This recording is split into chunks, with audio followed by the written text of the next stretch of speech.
अस्सलामुअलैकुम दोस्तों, आज मैं इस लेक्चर में आप सबको सीरीज़ और सीक्वेंसेस के दरमियान फ़र्क बताऊंगा। अगर आप ये देखें तो ये है सीक्वेंसेस और ये जो है ये है सीरीज़। सीक्वेंसेस में भी यही होता है कि नंबर जो होते हैं वो कम हो रहे होते हैं या ज़्यादा हो रहे होते हैं, इसी तरह सीरीज़ में भी ऐसे ही होता है। लेकिन सीक्वेंसेस में जो होता है नंबरों के दरमियान जो होते हैं कॉमास आ रहे होते हैं, जबकि सीरीज़ में जो है वो एडिशन हो रही होती है। नंबर के दरमियान प्लस का साइन यूज़ होता है।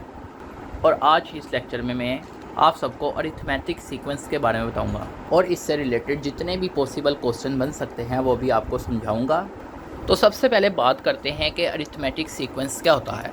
अगर आप ये नंबर्स देखें, ये नंबर्स हैं और ये है अरिथमेटिक सीक्वेंस में। अब ये कैसे पता चला कि ये अरिथमेटिक सीक्वेंस है? ये देखें, अगर आप हर नंबर को उसके पिछले नंबर से माइनस करें, कोई भी नंबर हो इसमें से आप उसको माइनस करें और उनका डिफरेंस सेम आए, तो आप कहेंगे कि ये जो है ये सीक्वेंस अरिथमेटिक सीक्वेंस है।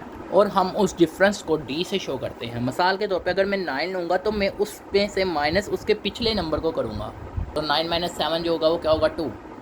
इसी तरह अगर मैं यहाँ में से किसी भी नंबर को पिक कर सकता हूँ और फिर जब उस नंबर को पिक करूँगा तो उसमें से पिछले नंबर को माइनस करूँगा। अगर मैं फ़र्ज़ करें यहाँ पे मैं 5 पकड़ता हूँ तो मैं उसमें से पिछले नंबर को माइनस करूँगा, तो वो हमारा डिफरेंस होगा। तो आप किसी भी पॉइंट पे कोई भी नंबर को उसके पिछले नंबर से माइनस करेंगे, तो अगर उसका आंसर हमेशा सेम रहे तो आप कहेंगे फिर ये जो सीक्वेंस है ये एक अरिथमेटिक सीक्वेंस है। ये इसकी पहचान ये है कि नंबर जो है एक ही कांस्टेंट नंबर से इंक्रीज़ हो रहा होगा। यानी कि अगर 1 में +2 करें तो 3, 3 में +2 करें 5, 5 में +2 करें 7, 7 में +2 करें 9। मतलब कि हर एक नंबर +2 के डिफरेंस से भर रहा है अगले नंबर में।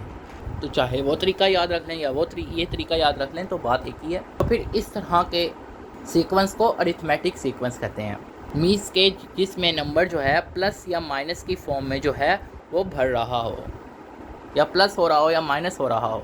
माइनस का क्या मतलब है वो भी आपको भी पता चल जाएगा अभी। अब जैसे ये सीक्वेंस है तो ये डिक्रीज़ हो रहा है और ये भी अरिथमेटिक सीक्वेंस है, क्योंकि इसमें या एडिशन या सब्ट्रैक्शन परफॉर्म हो रही है। तो कोई भी सीक्वेंस हो जिसमें आपको लगे एडिशन या सब्ट्रैक्शन हो रही है विद द कांस्टेंट नंबर, तो आप कहेंगे फिर उस सीक्वेंस को आप कहेंगे कि वो अरिथमेटिक सीक्वेंस है। अब ये तो बहुत सिंपल चीज़ थी। अब बात करते हैं इसके क्वेश्चन कैसे आते हैं। तो इससे रिलेटेड जो भी क्वेश्चन आते हैं उसके लिए 2 इंपॉर्टेंट फार्मूले हैं जो आपको याद रखने हैं और वो बहुत ईजी हैं। तो ये 2 फार्मूले हैं। अब इससे रिलेटेड जब मैं आपको क्वेश्चन करवाऊंगा तो आपको ये फार्मूले ऑटोमेटिकली याद हो जाएंगे, तो इसके बारे में परेशान होने की ज़रूरत नहीं है। अब आप यहाँ पर देखें, यहाँ पर आपको ये क्वेश्चन दिया गया है, या आपको यहाँ पे इससे पता चल रहा है कि ये 1 है, ये 2 है, ये 3 है, ये 4 है एंड सो ऑन A8 तक है। और आपको चीज़ जो फाइंड करनी है क्या करनी है, A8 करनी है। अब आप जो है ये ऊपर वाला फार्मूला लगाएंगे और इसके मुताबिक करेंगे। आप दोनों में से कोई भी यूज़ सकते हैं, ज़रूरी नहीं है, लेकिन ये आपको आगे खुद ही पता चल जाएगा कि हमने कौन सा किस वक्त यूज़ करना है। तो जैसा कि मैं ऊपर वाला फार्मूला यूज़ कर रहा हूँ, an = A1 + n - 1 × d। तो अगर मैं n की जगह 8 को रिप्लेस कर दूंगा, अगर मैं इस तरफ करूँगा तो = के दूसरी तरफ जितने भी n होंगे वहाँ पर भी 8 रिप्लेस हो जाएगा n की जगह। वाई? क्योंकि हमने यहाँ पर भी n की जगह 8 को रिप्लेस किया है। ये देखें इस तरह हो गया।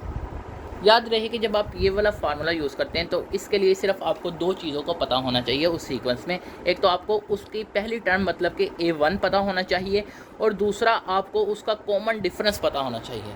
तो जब आपको ये 2 चीज़ें पता होंगी तो आप उसकी कोई भी टर्म निकाल सकते हैं। तो यहाँ पे ये छोटी सी गलती हो गई थी, यहाँ पे 7 की जगह 15 आना था।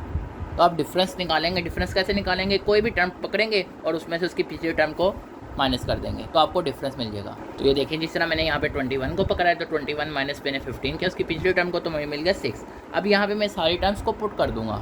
अब ये देखें A1 की जगह आ गया ये 3, 8 - 1 7 और D की जगह आ गया 6। तो अब इसको मल्टीप्लाई करें और आपका फाइनल आंसर आ जाएगा। तो अब ये देखें आपके पास आ गया A8 45। मैंने कहा था आप ये वाला फार्मूला भी यूज़ कर सकते हैं और साथ में ये वाला भी कर सकते हैं। अब इस फार्मूले के ज़रिए भी करते हैं ताकि आपको पता चल जाए कि कौन सा फार्मूला आपके लिए बेटर है।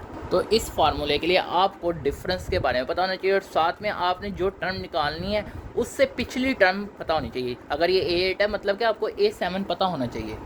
अब अगर आपसे मैं यहाँ पे क्वेश्चन करूँ तो यहाँ पे कितनी टर्म्स आपको दी हैं? यहाँ पे तो आपको फर्स्ट 4 टर्म दी हैं।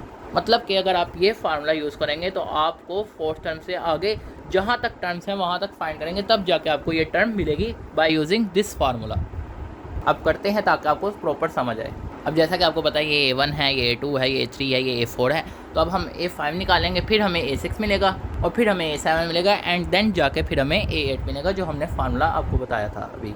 आइए देखिए, मैंने D निकाल लिया है, तो मैं कोई भी पकड़ूंगा और उससे पिछली टर्म को माइनस कर दूंगा तो हमारे पास डिफरेंस आ जाएगा।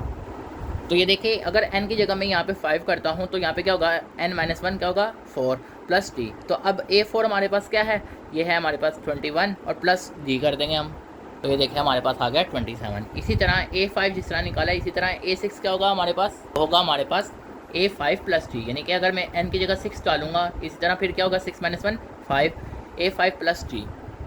अब A5 हमारे पास क्या निकला 27 और D क्या है 6, तो 27 प्लस 6, तो इस तरह मेरे पास A6 भी आ गया। तो इस तरह देख लें, हमने A6 भी निकाल लिया, A7 भी निकाल लिया और A8 भी निकाल लिया।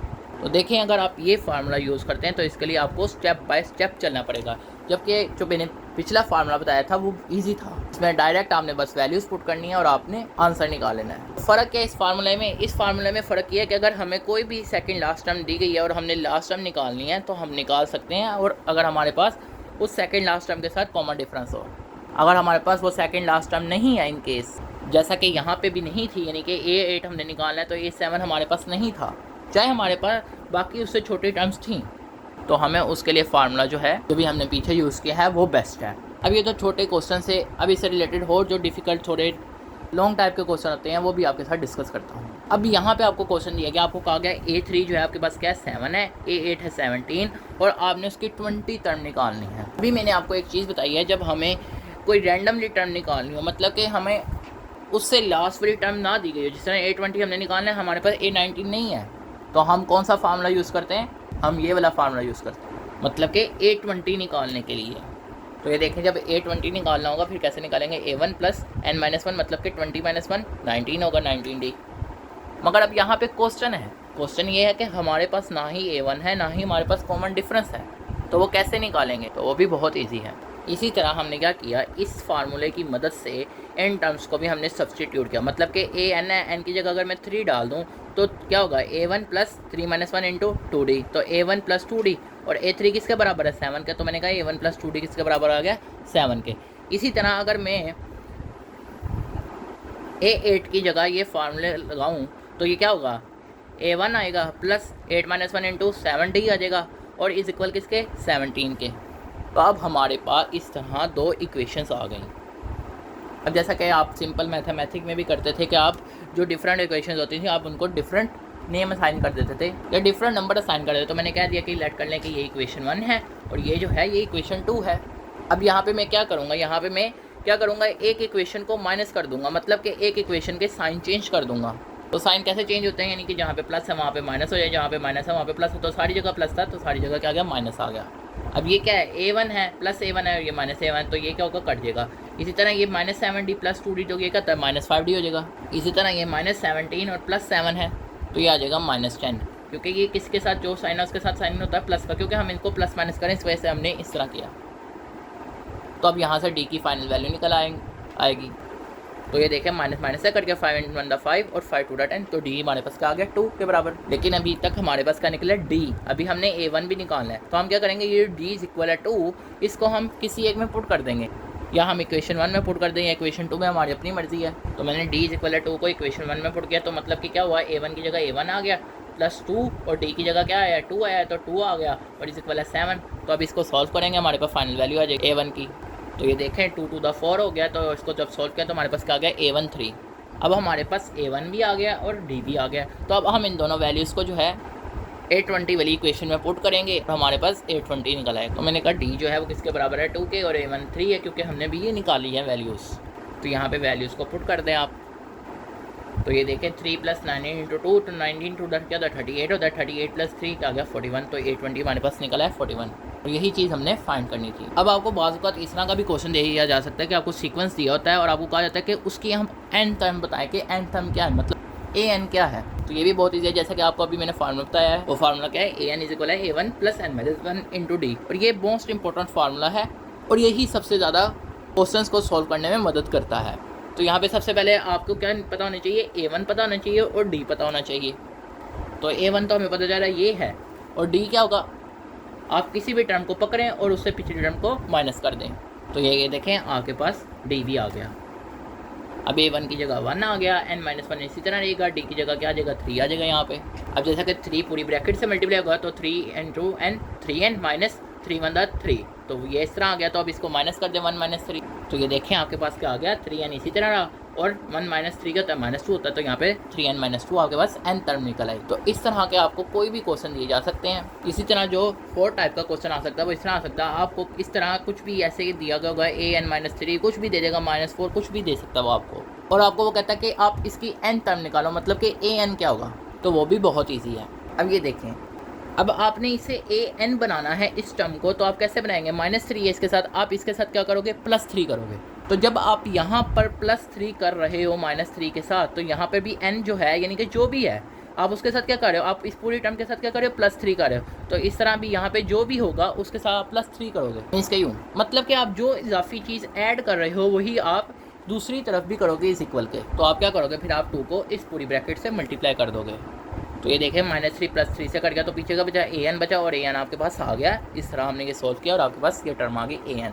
अब इसका कुछ इजी क्वेश्चन डिस्कस कर लेते हैं। वो कैसे आते हैं, आपको उसने उसकी जनरल फॉर्म बना के दी गई होती है। पहले तो ऐसे था कि आपको सीक्वेंस दिया गया था, आपने उसकी जनरल फॉर्म बनानी चाहिए, लेकिन यहाँ पे क्या है, आपको उसने जनरल फॉर्म दी हुई है और आपने इसके सीक्वेंसेस फाइंड करने हैं। तो उसने आपको an दे दिया और आपको कहता है a1 a2 a3 निकालो। तो a1 कैसे निकालोगे, n की जगह क्या कर दिया आपने 1 कर दिया, +1 + 2, और इज इक्वल के जिस जगह पे जहाँ जहाँ n है आपने उसकी जगह 1 को रिप्लेस कर दिया। तो आपके पास यहाँ पे a1 आ गया जो कि किसके बराबर है 3 के। इसी तरह a2 को करना है, आप सिंपली क्या करना है, जो भी आपको टर्म निकालनी है आपने n की जगह उस नंबर को रिप्लेस कर देना बस।